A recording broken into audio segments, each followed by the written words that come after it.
Assalamualaikum warahmatullahi wabarakatuh. Kenalkan, nama saya Muhammad Faria Fizan dari Teknik Geofisika dengan NRP 50172518084. Jadi di video kali ini saya akan merevisi uh, bab 4. Oke, yang pertama ada pengerosian, erosi dan transportasi. Oke, jadi batuan-batuan yang terpapar di permukaan bumi terus-menerus mengalami perubahan akibat air, udara, suhu, dan faktor lingkungan lainnya. Nah, proses yang mengubah batu adalah pelapukan, erosi, dan transportasi. Istilah pelapukan merujuk pada kumpulan proses destruktif yang mengubah karakter fisik dan kimia batuan di atau dekat permukaan. Misalnya, jika kita meninggalkan mobil, terutama di iklim yang basah, akhirnya cat bakal ngelupas dan logam akan berkarat. Nah, mobil tersebut mengalami pelapukan. Demikian pula, kristal-kristal yang terikat erat pada batuan dapat melonggar dan berubah menjadi mineral baru saat terpapar udara dan air selama proses pelapukan. Nah, erosi, selanjutnya erosi. Jadi erosi itu adalah pengangkatan atau penghilangan fisik partikel batuan oleh agen seperti air mengalir atau gletser. Pelapukan membantu memecah batuan padat menjadi partikel longgar yang mudah tererosi. Air hujan yang mengalir turun dari tebing atau lereng menghilangkan partikel longgar yang dihasilkan oleh pelapukan. Nah, setelah fragmen batu terangkat atau tererosi, fragmen tersebut diangkut. Transportasi adalah pergerakan partikel-partikel yang tererosi oleh agen-agen seperti sungai, gelombang, gletser, atau angin. Proses pelapukan terus berlangsung selama transportasi. Sebuah bongkahan batu yang diangkut oleh aliran sungai dapat mengalami pengikisan fisik dan perubahan kimia saat dibawa oleh air. Selanjutnya pengerosian dan sistem bumi. Nah, di subbab sistem tata surya, pelapukan terjadi di bumi karena atmosfer kita yang mengandung oksigen dan karbon dioksida dan kelimpahan air.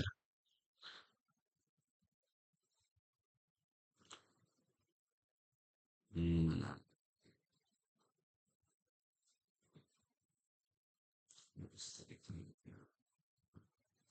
Oke, selanjutnya atmosfer. Jadi, atmosfer kita sangat penting dalam proses pelapukan. Oksigen dan karbon dioksida berperan penting dalam pelapukan kimia, seperti yang akan saya jelaskan nanti. Air yang menguap dari hidrosfer dan didistribusikan sebagai uap, air, hujan, dan salju sangat penting bagi baik pelapukan kimia maupun pelapukan mekanik.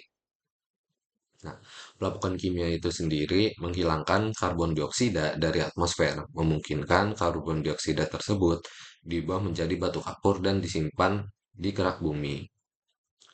Selanjutnya ada hidrosfer. Jadi, air diperlukan agar pelapukan kimia dapat terjadi. Oksigen yang terlarut dalam air mengoksidasi besi dalam batuan. Karbon dioksida yang bercampur dengan air membentuk asam lemah yang menyebabkan sebagian besar mineral terurai. Asam ini merupakan penyebab utama pelapukan kimia.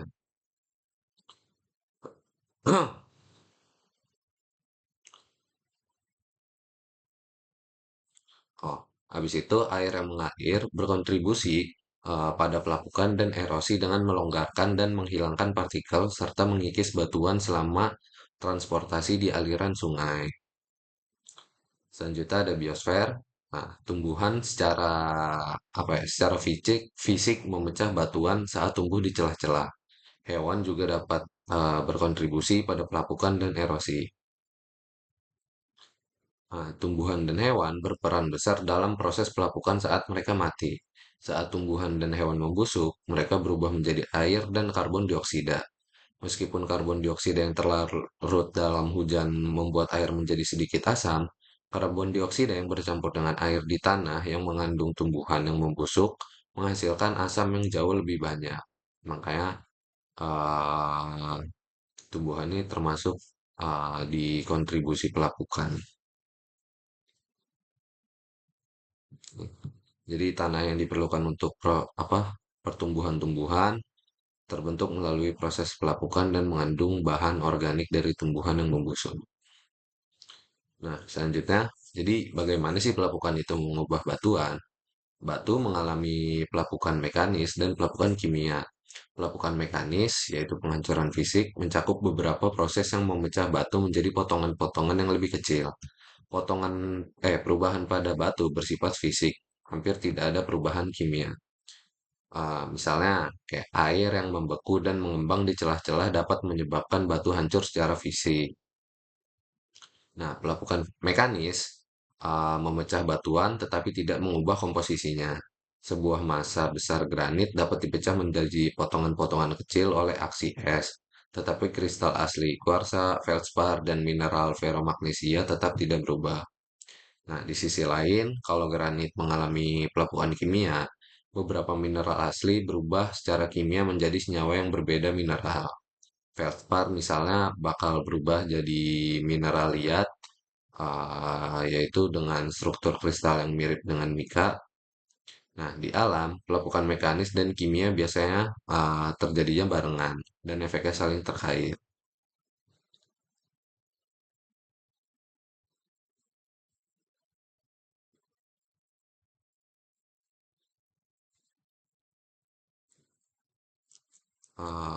Sebentar. Oke, selanjutnya efek pengerosian. Hasil dari pelapukan kimia mudah ditemukan. Jadi kayak kita bisa periksa tepi atau sudut struktur batu tua buat buktinya. Ukiran pada patung dan nisan yang telah berdiri selama beberapa dekade mungkin tidak lagi tajam, seperti yang ditunjukkan nanti di gambar 12.1. Nah, batu bata kapur atau marmer yang terpapar hujan dan gas atmosfer dapat menunjukkan efek pelarutan akibat pelapukan kimia yang eh, dalam relatif waktu yang singkat gitu lah.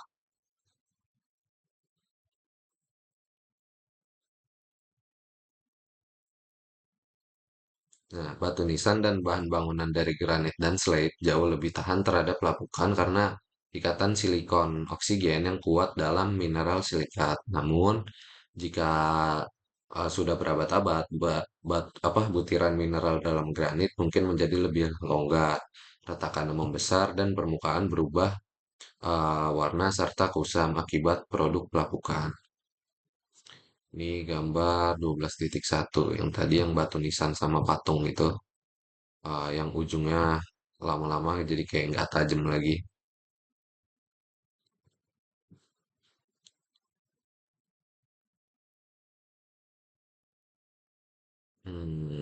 Kita kita tuh kayak selama ini cenderung memandang pelapukan tuh sebagai proses yang merusak. Namun sebenarnya saat batuan hancur, produk-produk berharga dapat terbentuk. Tanah dihasilkan dari pelapukan batuan sehingga sebagian besar tumbuhan bergantung pada pelapukan untuk mendapatkan tanah yang mereka butuhkan agar dapat tumbuh. Nah, dalam artian eh jadi kayak semua petani itu bergantung pada pelapukan. Produk pelapukan yang dibawa ke laut oleh sungai sebagai zat terlarut membuat air laut asin dan berfungsi sebagai nutrisi bagi banyak organisme laut. Banyak juga batuan yang tererosi menunjukkan bentuk yang menarik. Pengikisan berbentuk bola terjadi ketika batuan yang awalnya berbentuk blok dibulatkan oleh pengikisan. Batuan menjadi bulat karena pengikisan kimia bekerja lebih cepat atau intensif pada sudut dan tepi batuan daripada permukaan batuan yang halus. Seperti gambar di 12.2 yang awalnya kayak gini, habis itu dia kena pelapukan kimia, habis itu lama-lama dia kayak jadi bulat lah istilahnya karena sudut-sudut tajam nih bakal lebih cepat apa ter apa ya lapuk lah gitu. Ini kayak ini yang tadi kotak jadi bulat gini jadi yang kayak sudut-sudut tajamnya tuh berubah jadi kayak gini. Nah, gambar 12.3 menunjukkan contoh mencolok dari pelapukan sorry. eh ini nih. Pengikisan diferensial menggambarkan kecenderungan berbagai jenis batuan untuk mengalami pengikisan dengan laju yang berbeda-beda. Misalnya shale yang terdiri dari mineral lempung lunak cenderung mengalami pelepukan jauh lebih cepat daripada batu pasir yang terdiri dari mineral kuarsa yang keras. Nah, gambar 12.3 menunjukkan contoh mencolok dari pelepukan diferensial. Ini, di situ buat gambar 12.4 menggambarkan bagaimana lapisan batu yang tahan lama cenderung mengalami pelapukan untuk membentuk tebing curam. Sementara lapisan yang lebih lunak membentuk lereng landai dari puing-puing batu yang tererosi yang disebut talus. Kayak gini. Oke, selanjutnya ada pengerosian mekanis. Di antara baik proses yang menyebabkan batuan hancur, yang paling efektif adalah pelepasan tekanan dari aksi es buat di pengerosian mekanis. Oke, tapi kita ke ini subbab pertama dulu. Subbab pertama ada pelepasan tekanan. Jadi penurunan tekanan pada suatu massa batuan dapat menyebabkan retakan saat batuan tersebut mengembang. Pelepasan tekanan merupakan jenis pelapukan mekanik yang signifikan. Sebuah massa batuan besar seperti batolit mungkin uh, apa ya awalnya tuh terbentuk di bawah tekanan besar akibat beban beberapa kilometer batuan di atasnya.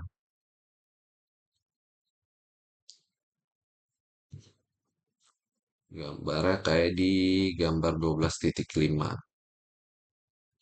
Nah, jadi batolit ini secara bertahap terungkap akibat pengangkatan tektonik di wilayah tersebut diikuti oleh erosi batuan di atasnya. Kayak gini. Ini yang aneh, apa sebuah batolit granit terungkap akibat pengangkatan regional diikuti oleh batuan di atasnya kayak yang tadi udah di apa dijelasin kayak gini.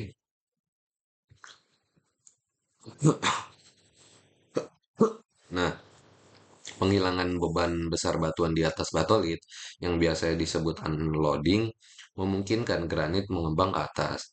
Retakan yang disebut sheet joints berkembang sejajar dengan permukaan luar batuan saat bagian luar luar batuan mengembang lebih dari bagian dalamnya kayak di gambar 12.6. Nih 12.6 yang ya 12.6 yang A nih yang kayak gini. Jadi dia tuh mengembang.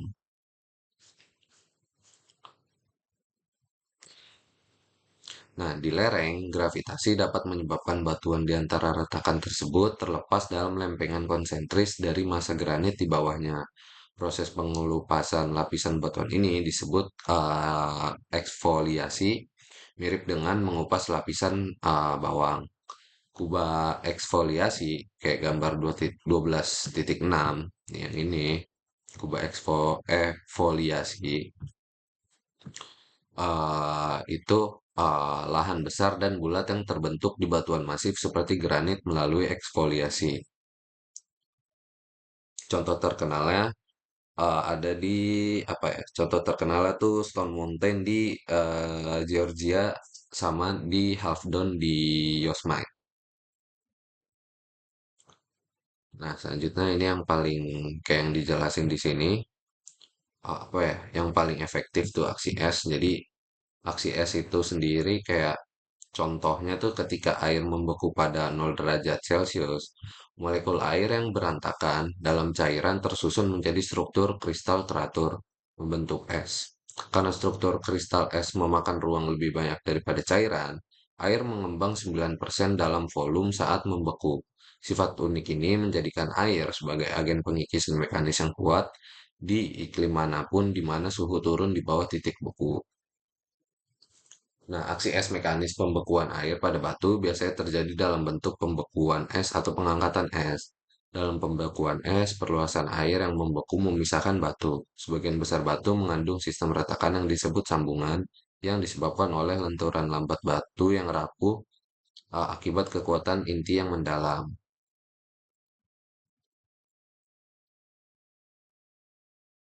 Nah, air yang merembes ke dalam celah batu dapat membeku dan mengembang saat suhu turun di bawah 0 derajat Celcius. Es yang mengembang memisahkan batu, memperluas celah, atau bahkan memecah batu menjadi potongan-potongan. Kayak di gambar 12.7. Kayak gini. 12,7.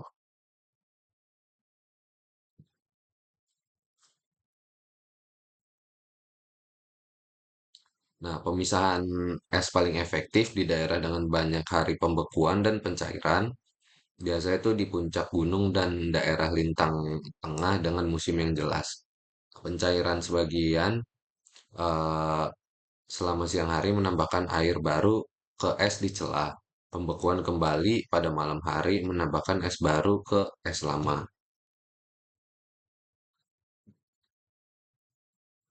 Pengerasan es mengangkat batu dan tanah secara vertikal. Batu padat menghantarkan panas lebih cepat daripada tanah sehingga pada hari musim dingin yang dingin, bagian bawah batu yang sebagian tertimbun tanah akan jauh lebih dingin daripada tanah pada kedalaman yang sama.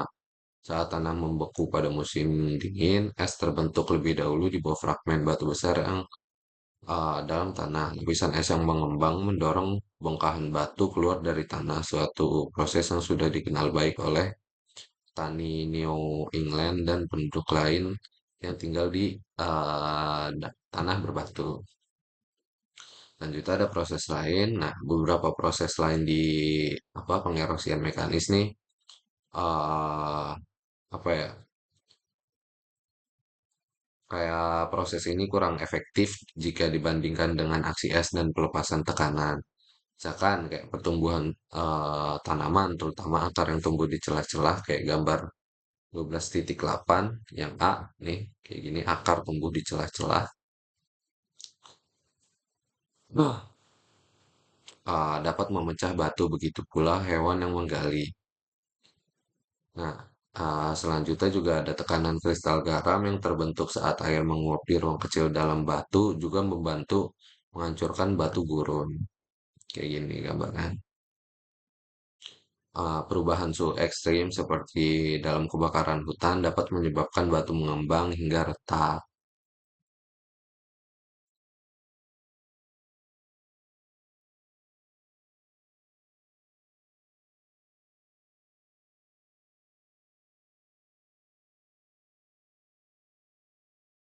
Oh, ini juga di gambar 12,9 itu penjelasannya apapun proses pelapukan mekanis yang terjadi saat batu hancur menjadi fragmen yang lebih kecil, luas permukaan total meningkat, memungkinkan pelapukan kimia yang lebih luas oleh air dan udara. Jadi awalnya tuh dia tuh kayak satu kubus gini kan. Misalkan luas permukaannya 1 kali 1. Nah, volumenya berarti eh P kali L kali T. 1 kali 1 kali 1. Volumenya berarti 1. Nah, habis itu setelah pecah, volumenya tetap sama tapi luas permukaannya beda. Karena ini jadi 0,5, ini 0,5, ini 0,5, jadi luas permukaannya otomatis beda gitu. Luas permukaan totalnya.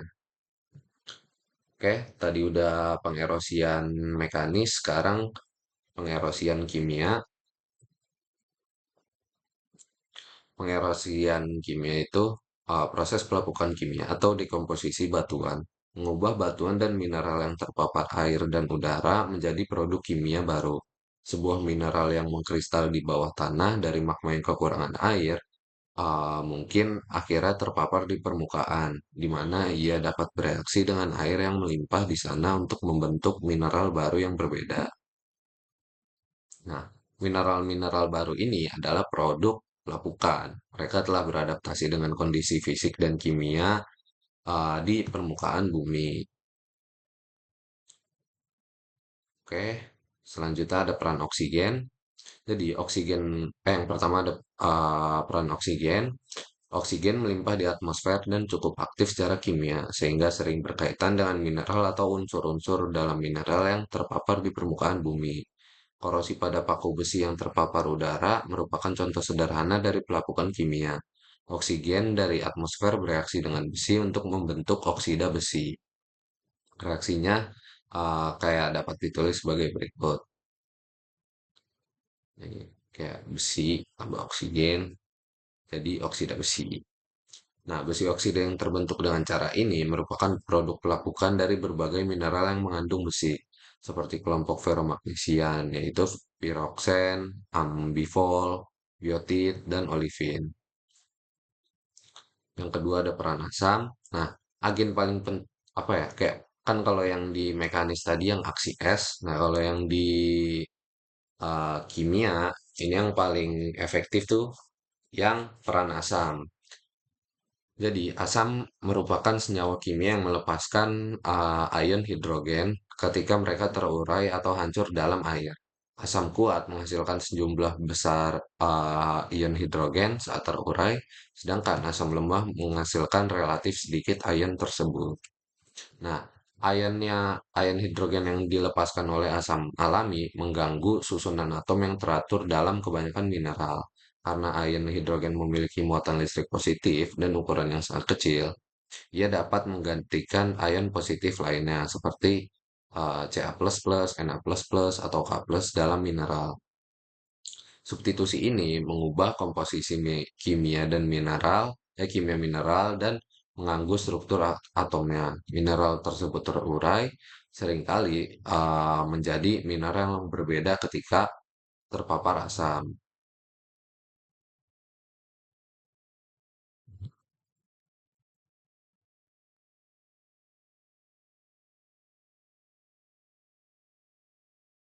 Nah, ini gambar di 2.11 nih merupakan kayak kolam lumpur yang terbentuk akibat pelapukan kimia yang intensif pada batuan sekitar oleh gas asam yang terlarut di dalam mata air panas ini letaknya di Taman Nasional Yellowstone, Wyoming.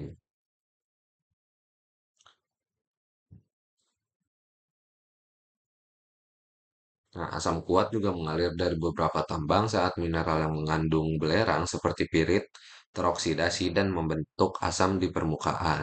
Aliran air tambang yang tidak terkendali dapat membunuh ikan dan tumbuhan di hilir serta mempercepat pelapukan batuan. Ini kayak tanggul yang ngumpulin air limbah tambang asam.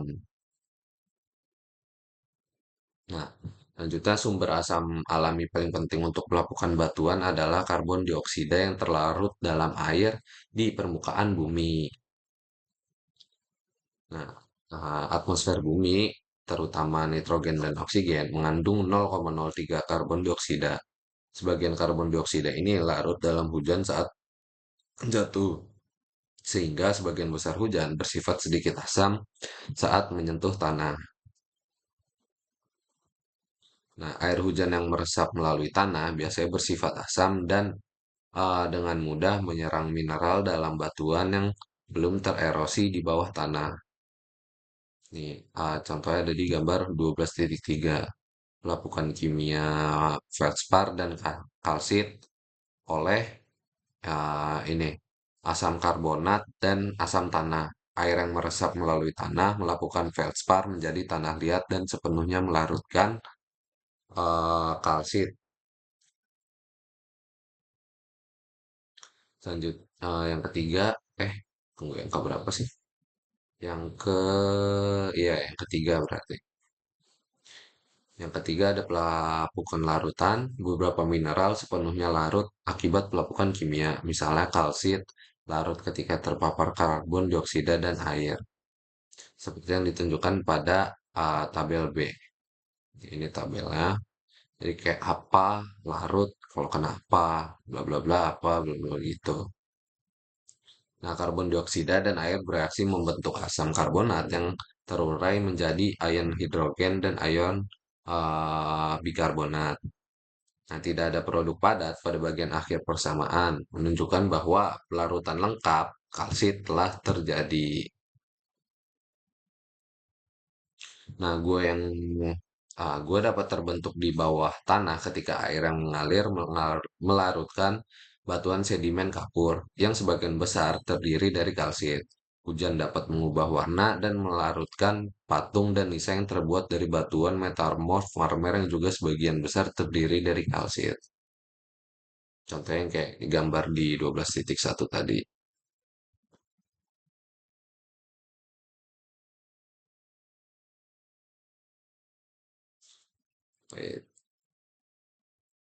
Selanjutnya ada pelapukan kimia feldspar. Jadi pelapukan kimia feldspar merupakan contoh perubahan mineral asli menjadi jenis mineral yang sama sekali berbeda sebagai produk pelapukan. Ketika feldspar diserang oleh ion hidrogen asam karbonat dari karbon dioksida dan air, ia membentuk mineral lempung. Secara umum, mineral liat adalah silikat aluminium hidrat dengan struktur silikat lembaran seperti mika. Oleh karena itu, struktur silikat keseluruhan kristal feldspar mengalami perubahan akibat pelapukan. Yang keempat yang keempat ada hujan asam. Jadi pembakaran batu bara, minyak, dan gas alam menambah sejumlah besar karbon dioksida ke atmosfer. Kayak gini. Karbon dioksida ini bereaksi dengan air untuk membentuk asam karbonat dalam hujan. Batu bara dan minyak juga dapat mengandung nitrogen dan belerang yang dilepaskan sebagai gas NO2 dan SO2. Saat bahan bakar ini dibakar, membentuk asam nitrat dan asam sulfat dalam hujan. Kedua asam ini jauh lebih kuat dari asam karbonat.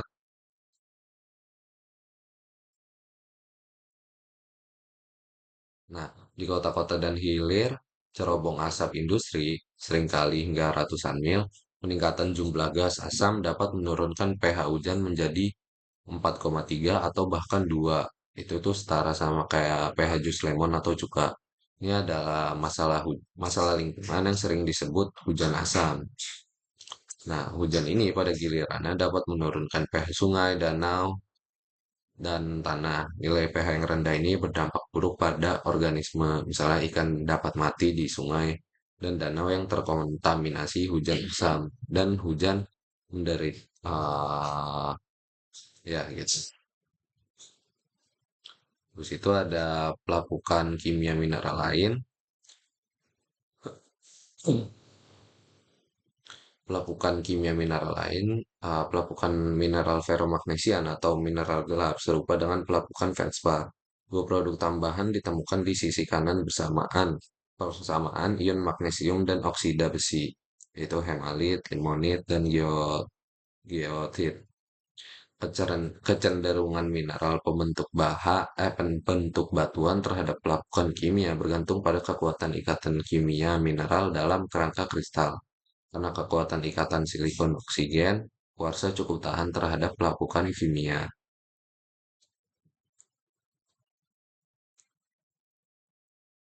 Nah, selanjutnya ada dan konsentrasi berlian. Jadi diamond adalah mineral terkeras yang diketahui dan juga sangat tahan terhadap pelapukan. Hal ini disebabkan oleh ikatan kovalen yang sangat kuat antara atom karbon. Ah, namun, berlian seringkali terkonsentrasi akibat pelapukan, seperti yang dijelaskan di gambar 12.14. Nah, berlian dibawa ke permukaan melalui pipa kimberlite, kolom batuan ultramafik yang hancur atau pecah yang naik dari mantel atas. Berlian tersebar luas di dalam pipa kimberlite saat terbentuk. Di permukaan, batuan ultramafik dalam pipa tersebut menjadi lebih mudah terlapuk dan tererosi. Berlian yang lebih tahan terhadap lapukan, tertinggal dan terkonsentrasi dalam endapan kaya di atas pipa. Nah, apa ya penggambarannya tuh kayak gini. Ini si diamondnya keangkat ke permukaan sama pipa Kimberlite.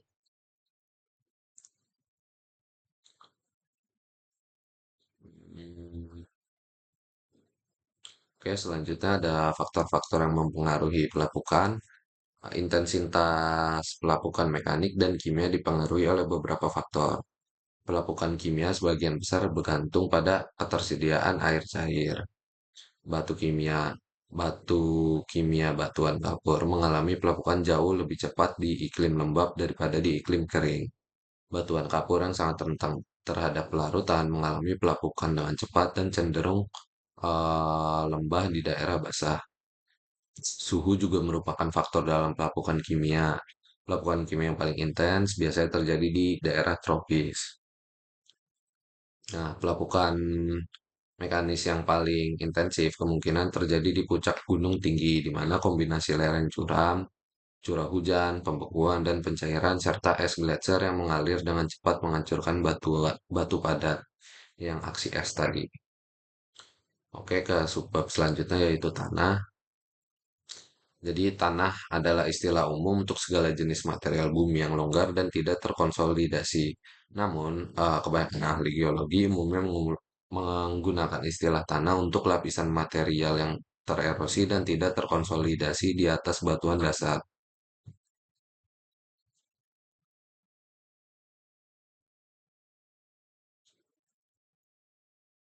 Eh, Molekul air yang terdiri dari dua atom hidrogen dan satu atom oksigen netral secara muatan tetapi memiliki ujung positif dan ujung negatif. Muatan negatif pada permukaan datar mineral liat menarik ujung positif molekul air ke serpihan liat. Liat menahan air dengan cukup longgar sehingga sebagian besar air tersedia untuk diserap oleh tanaman. Kayak gini. Jadi mineral mineral molekul air itu diserap oleh mineral liat. Nah, oh, akar tanaman dapat melepaskan H+ dari asam organik dan menukarnya dengan CH++ dan K+ yang dibutuhkan tanaman untuk tumbuhan. Kayak gini. Jadi akar itu dapat menukar. Jadi dari K+ jadi H++ ya gitu-gitu dah. Selanjutnya horizon tanah. Sebagian besar tanah membutuhkan waktu lama untuk terbentuk. Kecepatan pembentukan tanah dipengaruhi oleh curah hujan, suhu, kemiringan, dan dalam beberapa hal jenis batuan dasar yang tererosi untuk membentuk tanah. Suhu tinggi dan curah hujan yang melimpah mempercepat pertumbuhan tanah. Seiring dengan pematangan tanah, lapisan-lapisan yang berbeda mulai muncul di dalamnya. Kayak gini. Misalkan lapisan A apa, lapisan B apa, lapisan C apa. Nah, ada juga batas antara horizon tanah biasanya bersifat transisi daripada tajam. Nah, yang pertama ada horizon O adalah lapisan teratas yang apa terdiri sepenuhnya dari bahan organik yang belum terurai dan sangat terurai. Nih, materi organik. Habis itu horizon A, bahan organik yang tercampur dengan bahan mineral. Ada horizon E, yaitu pelarutan oleh air yang meresap ke bawah. Habis itu ada horizon B, tempat penumpukan mineral lempung, ya oksida besi dan kalsit. Habis itu yang terakhir ada horizon C, fragmen yang tererosi secara mekanis dari batuan dasar, sebagian terdekomposisi di sini di horizon C.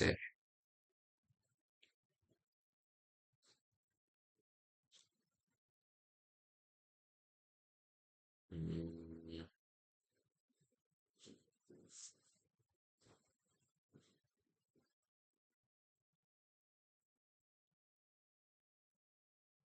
Selanjutnya ada klasifikasi tanah. Nah, klasifikasi tanah di sini ada Gelios, bla bla bla. Deskripsinya kayak gini.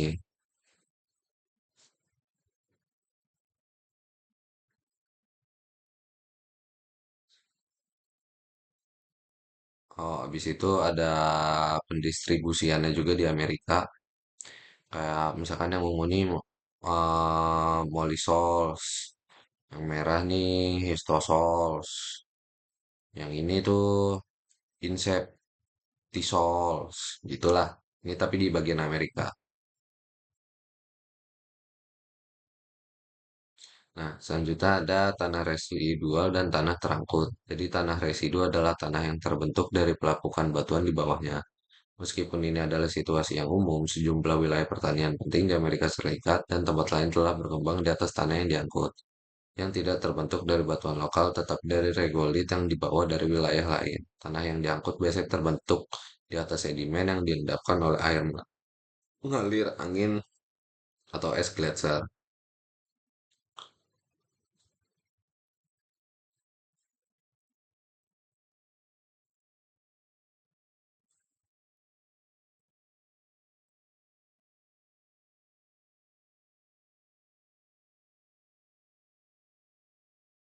Hmm,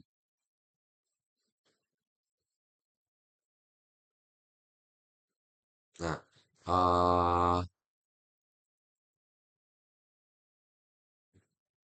jadi mana ya?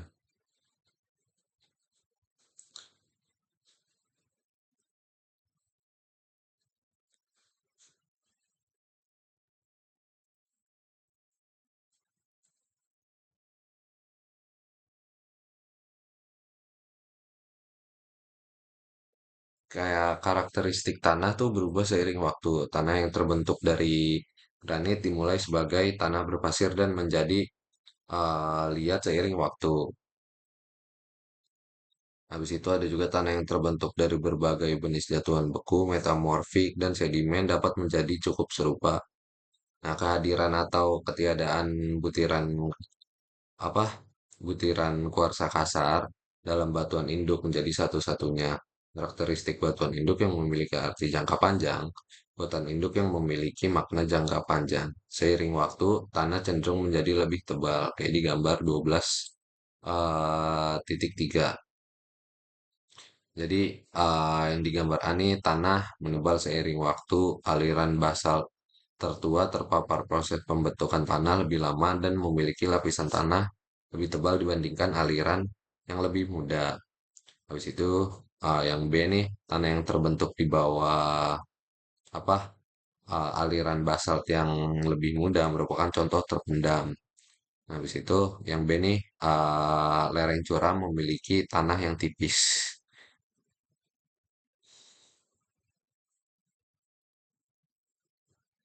Jadi itu disebabkan karena tanah cenderung tebal di tanah datar di mana erosi lambat dan air dapat terkumpul dan tipis di lereng curam di mana gravitasi menarik air dan partikel tanah ke bawah. Ada aktivitas organik, ada tanah dan iklim.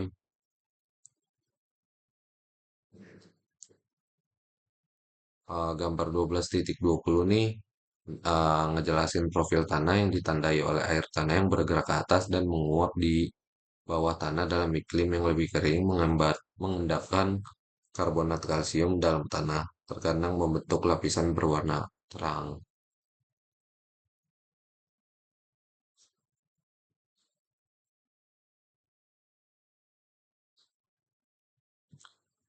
Selanjutnya ada harpen, ada laterit.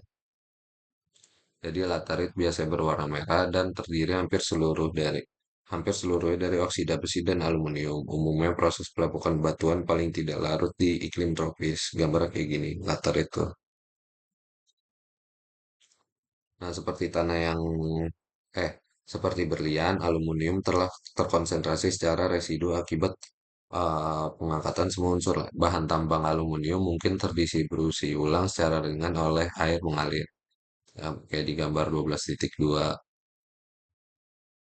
Habis itu di gambar 12.3 tuh erosi tanah akibat penebangan hutan hujan di utara. Jadi kayak karena nggak ada karena nggak ada pohon, apa ya, jadi kayak tanah tuh semakin cepat tererosi lah gitu pokoknya. Sekian presentasi bab 4 dari bab 12 revisi dari saya. Assalamualaikum warahmatullahi wabarakatuh.